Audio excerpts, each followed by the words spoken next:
Hey divers, today we're going to talk about gear.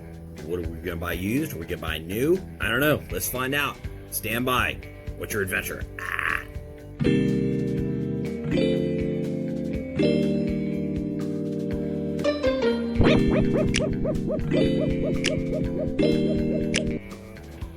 All right, divers. So I get asked all the time, hey, Deadpool, what kind of gear should we get? You know, should we buy new? Should we buy used? I have a good friend of mine, Clint Seeley, another instructor, really smart guy, great instructor, very meticulous instructor, that was talking about this the other day. And this is a video I've been meaning to put together. Usually, when we're talking about dive gear and used versus new, people are just about price point. You know, new's more expensive, used is less expensive. Sure, starting out, when you start talking about used, then you have to start talking about service that needs to be done to the gear and replacement parts, which may or may not be available. But we'll get into that in a second. So when we talk about regulators, I see something like this, I get excited. Not that I can go dive it tomorrow, but the parts are still available for this Aqualon Con Shell 14. In fact, this is the kind of regulator that I dove for decades. The parts are still out there. Obviously, you know, the rubber is degraded. If you look at this tube, this low pressure tube line, it's I don't see any dry rot, but it's definitely kind of frozen into shape, which lets me know that the rubber is probably not good anymore. Start talking about other regulators, you know, like I've got another used one. It's a US Divers Micra.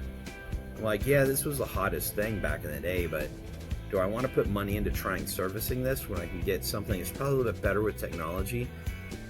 I don't know. And you have to remember that each year you need to have your regulator serviced.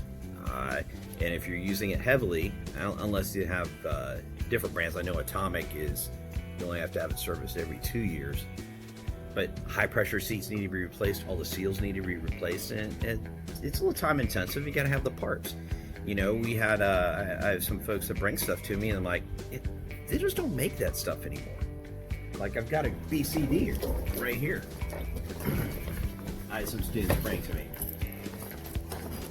I mean, it's a fine little jacket BCD. It's got dump valves, fore and aft, 2 on top. You know, it's got integrated weight pockets, all sorts of other stuff. But the company got bought out. They're out of business. So even if it works now, if it breaks, there's no replacement. And I guarantee there hasn't been service done in it lately. Same thing with buying used gear. All right, so I popped out the computer. Okay, great. I don't even have the instructions for this, let alone know how to know if it's still operable. Some used gear, yeah, I'm all about. Like that Con Shell 14, yes. But then we start talking about fins, masks, snorkels. Well, you can still use those. Yes, you can. Yes, you can. If you can see this used to be like white, along with this snorkel, this clear silicone. As it ages, it just turns different colors. Is that good or bad? It's more of I don't know. It seems to be okay. The skirt doesn't have any cuts in it. It seems like the silicone's in good condition. But you got to remember what's the first rule of diving. Number 1, don't die. Number 2, look cool. Number 3, don't hold your breath. So if you're wearing stuff like that, you're going to violate rule number 2 wholeheartedly, versus if you go out, get, you know, a really cool mask like this one. But you're going to spend money to do it. And how many times are you going to spend that money?